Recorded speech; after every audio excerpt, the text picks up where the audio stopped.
Aris adalah seorang pria berusia sekitar 30-an tahun, dengan wajah yang menunjukkan kelelahan sekaligus harapan. Sejak merantau dari Jawa Timur ke Jawa Tengah bersama istrinya, Sari, mereka telah berusaha keras untuk membangun kehidupan yang lebih baik. Namun, hidup di perantauan tidak semudah yang mereka bayangkan. Mereka memulai perjalanan baru dengan membuka warung kecil yang menjual ayam penyet, masakan yang digemari banyak orang. Di awal perjalanan mereka, warung ayam penyet Aris dan Sari menjadi tempat berkumpulnya para pelanggan. Aroma harum bawang, cabai, dan bumbu rempah selalu menggoda perut orang-orang yang lewat. Tawa anak-anak mereka, yang bermain di sudut warung, menambah kehangatan suasana. Warung itu bukan sekadar tempat makan, tetapi juga rumah bagi banyak orang yang datang untuk menikmati makanan dan berbagi cerita. Setiap hari, Aris bangun pagi-pagi sekali untuk mempersiapkan bahan-bahan. Dia membeli ayam segar dari pasar, meracik bumbu, dan menyiapkan sambal yang menjadi ciri khas masakannya. Sari, yang selalu setia di sampingnya, membantu menyiapkan meja dan melayani pelanggan. Mereka berdua bekerja keras, berharap usaha mereka bisa terus berkembang. Namun, seiring berjalannya waktu, keadaan mulai berubah. Perlahan, jumlah pelanggan yang datang berkurang. Mungkin karena adanya pesaing baru yang bermunculan, atau mungkin karena kondisi ekonomi yang semakin sulit. Aris merasakan tekanan yang semakin berat. Setiap malam, saat warung tutup, dia menghabiskan waktu merenung, memikirkan apa yang salah. Kekhawatiran mulai menghantui pikiran Aris. Dengan pendapatan yang menurun, dia merasa khawatir tidak bisa memenuhi kebutuhan sehari-hari keluarga. Anak-anak mereka, yang masih kecil, membutuhkan perhatian dan kasih sayang, serta kebutuhan pokok yang layak. Rasa putus asa menyelimuti hatinya. Suatu pagi, saat membuka warung, Aris melihat papan pengumuman di dekat pasar. Ada iklan tentang peluang bisnis baru, tetapi dia juga mendengar bisikan-bisikan tentang pesugihan, sebuah praktik mistis yang bisa mendatangkan kekayaan secara cepat. Sekilas, ide itu terdengar menggoda. Namun, Aris merasa terbelah antara harapan dan ketakutan. Dia tahu bahwa ada risiko besar yang harus dihadapi. Setelah berhari-hari bergelut dengan pikirannya sendiri, Aris memutuskan untuk mencari jawaban. Dia mulai mendengarkan cerita dari teman-temannya tentang orang-orang yang pernah melakukan pesugihan. Beberapa mengklaim bahwa mereka berhasil, namun banyak juga yang berbagi kisah menyeramkan tentang konsekuensi yang harus dibayar. Di tengah kebingungan dan keputusasaannya, Aris tahu bahwa dia harus mengambil langkah. Dia berbicara dengan Sari, mengungkapkan semua pikirannya. Sari, yang juga merasa tertekan dengan keadaan, tidak langsung menolak ide itu. Mereka berdua merasakan beratnya tanggung jawab untuk anak-anak mereka. Malam itu, saat mereka duduk bersama di teras warung, Aris merasakan gelisah yang tak kunjung reda. Dia menatap bintang-bintang di langit, bertanya-tanya apakah ada harapan lain untuk mereka. Dalam keheningan malam, mereka berdua sepakat untuk mencari dukun yang bisa membantu mereka. Dengan harapan yang tipis, Aris melangkah ke dalam dunia yang tidak dikenal, bersiap menghadapi apapun yang akan datang. Setelah malam penuh keraguan dan diskusi yang mendalam dengan Sari, Aris merasa bahwa dia tidak memiliki pilihan lain. Keesokan harinya, dia memutuskan untuk mencari dukun yang bisa membantunya dengan pesugihan. Berita tentang Abah Jumadi, seorang dukun yang terkenal di kota itu, mulai menyebar di kalangan pedagang dan warga. Banyak yang mengatakan bahwa Abah memiliki kemampuan khusus dalam mengubah nasib seseorang, dan Aris merasa terpaksa untuk mencarinya. Dengan langkah mantap tetapi penuh kecemasan, Aris pergi ke rumah Abah Jumadi. Rumahnya terletak di pinggiran kota, jauh dari keramaian. Saat Aris tiba, suasana di sekitar rumah terasa mistis. Dinding-dinding rumahnya ditutupi oleh berbagai simbol dan gambar yang tampak asing, serta aroma dupa yang menyengat. Setelah mengetuk pintu, Aris disambut oleh seorang wanita tua yang mengenakan pakaian tradisional. Wanita itu memperkenalkan dirinya sebagai istri Abah Jumadi dan menyuruh Aris untuk masuk. Di dalam, Aris melihat banyak benda-benda aneh, beberapa botol berisi cairan berwarna-warni, lilin, dan benda-benda ritual lainnya. Tak lama kemudian, Abah Jumadi muncul. Dia adalah pria tua dengan wajah berkerut dan tatapan tajam. Aris merasa terhipnotis oleh aura yang dimiliki Abah. Dengan suara dalam dan tenang, Abah menyapa Aris dan meminta untuk menceritakan masalahnya. Aris menjelaskan semua kesulitan yang dihadapinya, warung yang sepi, utang yang mulai menumpuk, dan kekhawatiran akan masa depan anak-anaknya. Abah mendengarkan dengan seksama, sesekali mengangguk, seolah memahami setiap kata yang diucapkan Aris. Keberuntungan itu ada, nak. Namun untuk mendapatkannya, ada harga yang harus dibayar, kata Abah dengan nada serius. Aris merasakan ketegangan di dalam dirinya. Dia tahu bahwa apa yang akan disampaikan selanjutnya mungkin akan mengubah hidupnya selamanya. Abah mulai menjelaskan tentang pesugihan. Dia mengatakan bahwa untuk mendapatkan kekayaan yang diinginkan, Aris harus melakukan ritual tertentu dan menyediakan tumbal. Aris terkejut mendengar kata tumbal, tetapi dia merasa putus asa dan siap untuk melakukan apapun untuk memperbaiki keadaan. Abah menjelaskan bahwa mereka perlu menyiapkan sesaji, termasuk nasi, ayam, dan buah-buahan, serta alat-alat seperti garam dan paku yang akan digunakan dalam ritual. Abah mengingatkan Aris bahwa semua ini bukanlah hal yang sepele, ada konsekuensi dan risiko yang harus mereka hadapi. Kekayaan tidak datang tanpa pengorbanan, lanjut Abah, menatap Aris dengan intens. Mendengar penjelasan itu, Aris merasakan konflik batin. Dia tahu bahwa tindakan ini bisa berbahaya, tetapi saat memikirkan anak-anaknya, semua keraguan itu seolah sirna. Dia bertanya kepada Abah tentang jenis tumbal yang diperlukan. Abah menjawab dengan tenang, itu tergantung pada ritual yang akan kamu lakukan. Setelah pertemuan yang menegangkan itu, Aris pulang dengan pikiran yang berputar-putar. Dia tidak bisa berhenti memikirkan kata-kata Abah dan konsekuensi dari tindakan yang akan mereka ambil. Malam itu, saat berbaring di tempat tidur, Sari bisa merasakan kegelisahan suaminya. Aris menceritakan semuanya kepada Sari, dan meskipun Sari merasa ragu, dia juga merasakan beban yang sama. Mereka berdua sepakat untuk melanjutkan ritual, berharap bahwa semua ini akan membawa perubahan yang mereka butuhkan. Beberapa hari kemudian, Aris dan Sari kembali ke tempat Abah Jumadi untuk mempersiapkan ritual pertama mereka. Abah memberi mereka instruksi yang jelas tentang apa yang harus dilakukan dan kapan waktu yang tepat untuk melaksanakan ritual. Setiap langkah harus diikuti dengan ketelitian, dan mereka harus yakin dengan niat mereka. Ketika mereka keluar dari rumah Abah, Aris merasa campur aduk. Di satu sisi, ada harapan baru yang mulai tumbuh, tetapi di sisi lain, ada rasa takut yang menghantui pikirannya. Dia tidak tahu apa yang akan terjadi selanjutnya. Tetapi satu hal yang pasti, keputusan ini akan mengubah hidup mereka selamanya.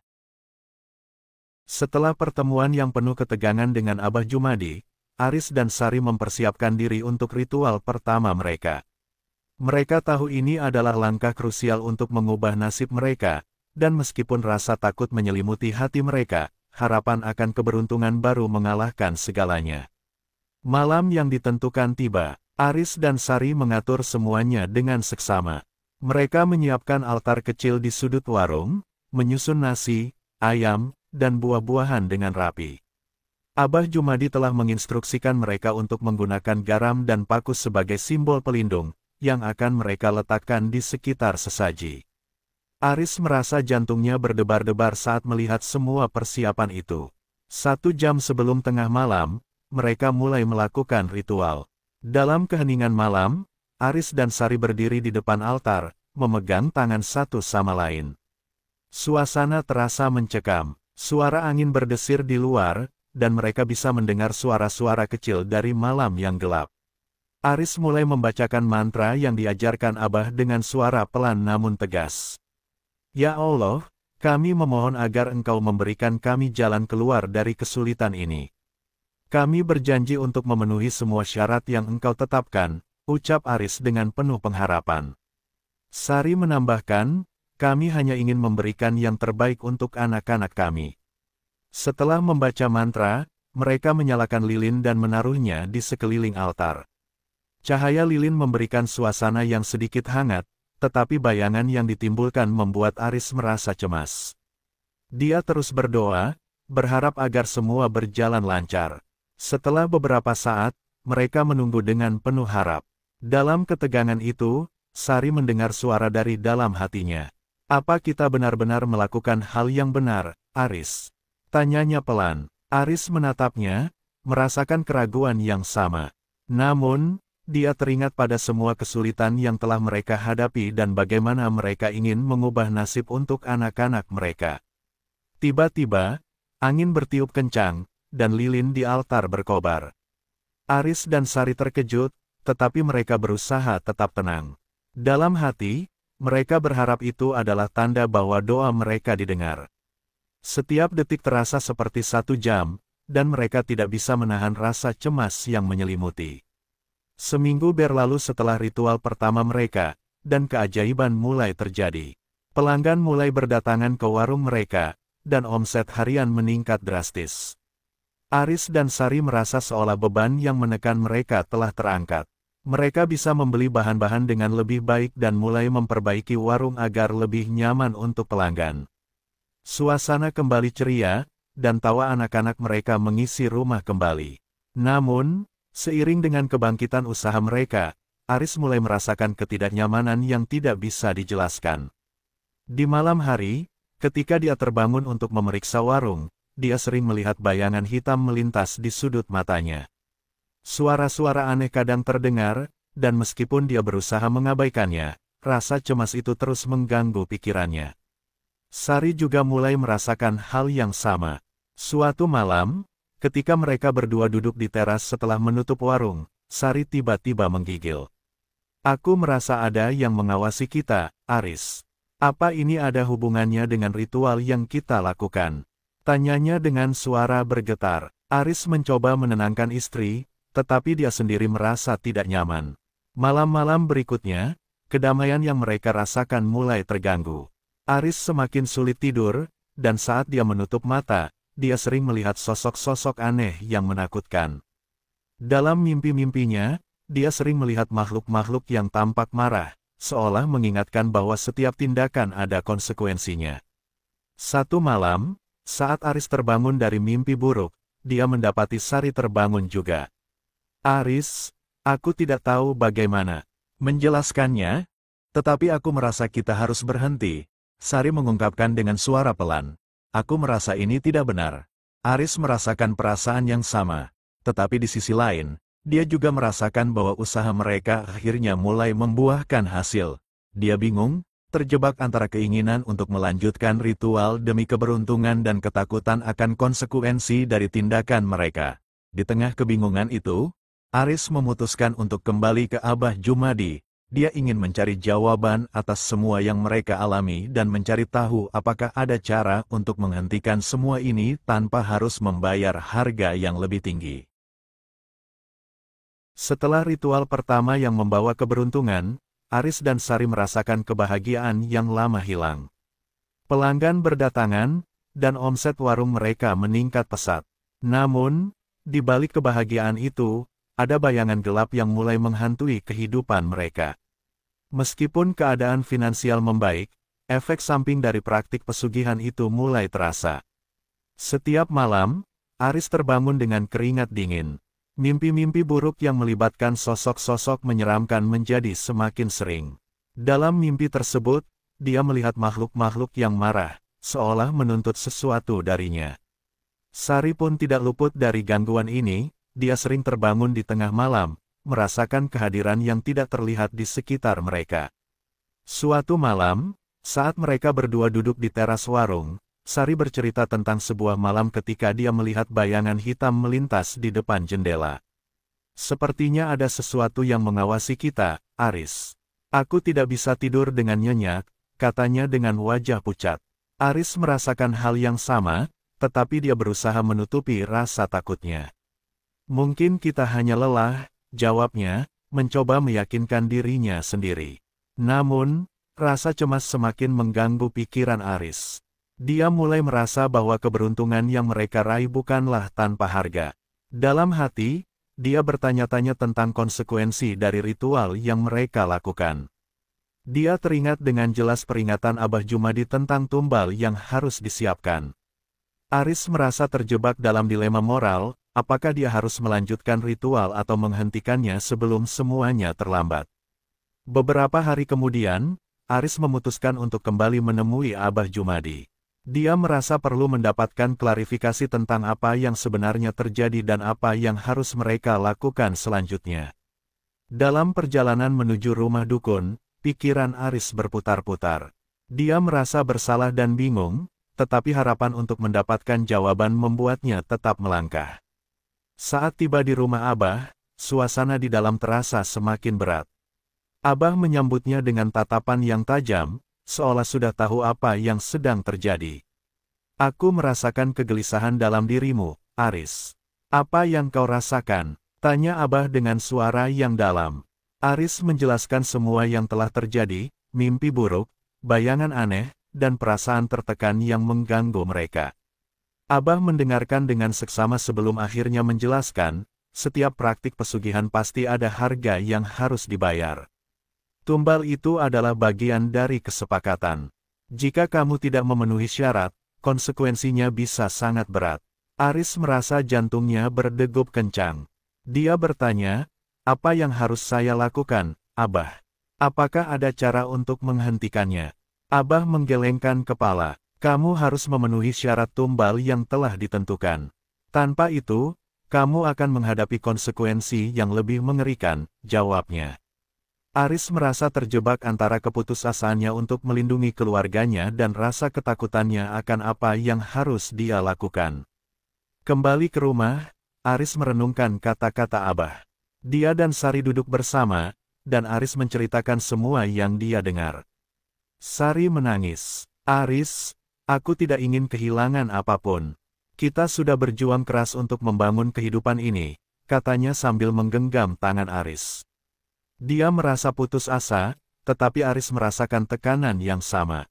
Mereka berdua tahu bahwa apa yang mereka lakukan bisa mengubah segalanya. Hari-hari berlalu, dan meskipun usaha mereka berjalan baik, rasa cemas semakin menyelimuti pikiran Aris. Dia merasa seolah ada sesuatu yang mengintai mereka. Suatu malam, setelah menutup warung, mereka berdua duduk di teras. Saat itu, Aris mendengar suara aneh dari belakang warung. Suara itu terdengar seperti bisikan yang memanggil namanya. Dengan berani, Aris berdiri dan berjalan menuju sumber suara. Saat dia mendekat, dia melihat bayangan gelap melintas di sudut matanya. Jantungnya berdebar kencang. Tetapi rasa ingin tahunya mendorongnya untuk melanjutkan. Saat dia tiba di belakang warung, tidak ada siapa-siapa. Hanya ada kesunyian malam yang menakutkan. Kembali ke dalam, Aris terkejut melihat Sari duduk dengan wajah pucat. Aku merasa ada yang tidak beres. Aris, apa kita benar-benar bisa terus seperti ini? Tanyanya dengan nada penuh kekhawatiran. Aris merasa bingung. Dia ingin memberikan yang terbaik untuk keluarganya. Tetapi di sisi lain, ketakutan akan konsekuensi dari pesugihan terus menghantui mereka. Semua yang mereka raih terasa seperti sebuah ilusi. Aris mulai merenungkan kembali keputusan yang telah mereka buat. Apakah kekayaan dan keberuntungan yang mereka dapatkan sebanding dengan ketakutan yang terus menghantui hidup mereka? Dia merasa terjebak dalam lingkaran setan, dan tanggung jawab untuk melindungi keluarganya semakin berat di pundaknya. Hari-hari berlalu dan meski usaha warung terus berjalan, suasana hati Aris dan Sari semakin suram. Keberuntungan yang mereka peroleh terasa semakin tidak berarti, terutama dengan bayangan gelap dari praktik pesugihan yang terus menghantui mereka. Aris merasa terjebak dalam labirin yang tidak bisa dia keluar. Setiap malam, mimpi buruk datang menghantui, dan setiap suara kecil di malam hari membuatnya terjaga dalam ketakutan. Suatu malam, saat mereka berdua duduk di teras, Sari menatapnya dengan tatapan cemas. Aris, aku tidak bisa terus seperti ini. Kita harus berhenti, katanya, suaranya bergetar penuh emosi. Aris merasakan hal yang sama, tetapi dia tahu bahwa mereka belum memenuhi syarat tumbal yang diminta Abah. Aku ingin, Sari, tetapi kita sudah terlanjur terlibat. Jika kita berhenti sekarang, apa yang akan terjadi pada kita?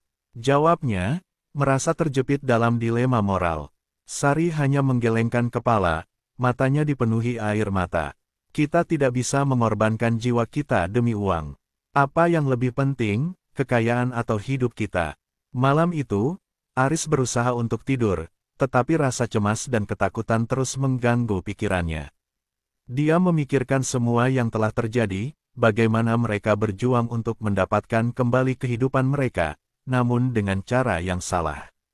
Rasa bersalah mulai menyelimuti hatinya, terutama ketika dia memikirkan anak-anak mereka yang tidak tahu tentang pergulatan orang tua mereka. Ketika pagi tiba, Aris memutuskan untuk kembali ke Abah Jumadi. Dia ingin menghentikan semua ritual yang telah mereka lakukan dan mencari cara untuk membebaskan diri dari jeratan pesugihan. Dalam perjalanan, Aris merasa gelisah. Dia tahu bahwa Abah mungkin tidak akan menerima keputusan ini dengan baik. Sesampainya di rumah Abah, suasana terasa lebih berat dari biasanya. Abah menyambutnya dengan tatapan yang tajam. Apa yang kau inginkan, Aris? Apakah kau kembali untuk melanjutkan ritual? Tanyanya, suaranya penuh misteri. Aris menghela napas dalam-dalam sebelum menjawab, tidak, Abah. Saya ingin menghentikan semuanya. Kami tidak bisa melanjutkan ini. Abah menatapnya dengan serius. Setiap keputusan ada konsekuensinya, Aris. Jika kamu ingin keluar dari kesepakatan ini, kamu harus siap membayar harganya, katanya, suaranya dalam dan menggema. Aris merasakan ketakutan yang mendalam. Apa yang harus saya lakukan? Tanyanya, suaranya bergetar. Abah menjelaskan bahwa untuk menghentikan ritual, mereka harus memberikan tumbal yang lebih besar, sesuatu yang sangat berharga bagi mereka. Aris merasa hatinya terhimpit. Tapi, kami tidak ingin mengorbankan siapapun. Kami hanya ingin hidup normal lagi, teriaknya, merasa putus asa. Jika kamu tidak melakukan apa yang diminta, konsekuensinya akan jauh lebih buruk. Makhluk-makhluk yang telah kamu panggil tidak akan membiarkanmu pergi begitu saja, Abah memperingatkan. Aris merasa terjebak dalam ketakutan. Dia tahu bahwa mereka telah melangkah terlalu jauh, tetapi dia tidak siap untuk kehilangan lebih banyak lagi. Ketika kembali ke rumah, Aris dan Sari berusaha untuk berdiskusi. Sari terlihat lebih putus asa dari sebelumnya. Aris, kita tidak bisa membiarkan ini terus berlanjut. Kita harus menemukan cara untuk kembali ke kehidupan normal kita, apapun yang terjadi, ujarnya. Aris merasa bingung dan tidak tahu bagaimana cara keluar dari situasi ini. Malam itu, saat mereka berbaring di tempat tidur, terbangun oleh suara aneh dari luar. Aris melangkah keluar untuk memeriksa, dan saat dia melakukannya, dia melihat sosok bayangan yang familiar di sudut mata. Jantungnya berdegup kencang, dan dia merasakan kehadiran yang tidak nyaman. Dia berlari kembali ke dalam dan membangunkan Sari. Ada sesuatu di luar, Sari. Aku merasa kita tidak sendiri, katanya, suaranya bergetar.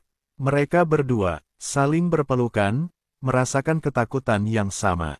Dalam momen itu, Aris menyadari bahwa apa yang mereka cari, kekayaan, telah mengubah hidup mereka menjadi mimpi buruk yang tidak bisa mereka kendalikan. Beberapa malam kemudian, saat mereka berusaha untuk tidur, Aris terbangun dengan teriakan Sari. Dia melihat Sari terkulai di tepi tempat tidur, matanya terbuka lebar. Aris, ada yang datang untuk kita, teriaknya. Aris merasa panik dan berusaha membangunkannya, tetapi Sari tampak terjebak dalam keadaan yang tidak bisa dijelaskan. Dalam kekacauan itu, Aris merasakan sesuatu yang dingin menyentuh kulitnya. Dia berbalik dan melihat bayangan hitam itu berdiri di dekat jendela. Kamu tidak bisa lari dari kami, Aris. Suara serak itu menggetarkan seluruh tubuhnya. Dalam sekejap, semua yang mereka bangun hancur. Aris merasakan penyesalan yang mendalam, menyadari bahwa mereka telah kehilangan segalanya demi kekayaan yang tidak pernah mereka butuhkan. Akhirnya, semua berakhir dengan kesedihan yang mendalam. Aris dan Sari menyaksikan kehidupan yang mereka impikan hancur dalam sekejap, dan mereka terjebak dalam kesedihan dan penyesalan. Dalam kegelapan malam, Aris berbisik kepada Sari, "Maafkan aku, Sari. Kita seharusnya tidak pernah terlibat dalam semua ini." Sari hanya bisa menatapnya dengan mata penuh air mata, menyadari bahwa pilihan mereka telah mengubah hidup mereka selamanya.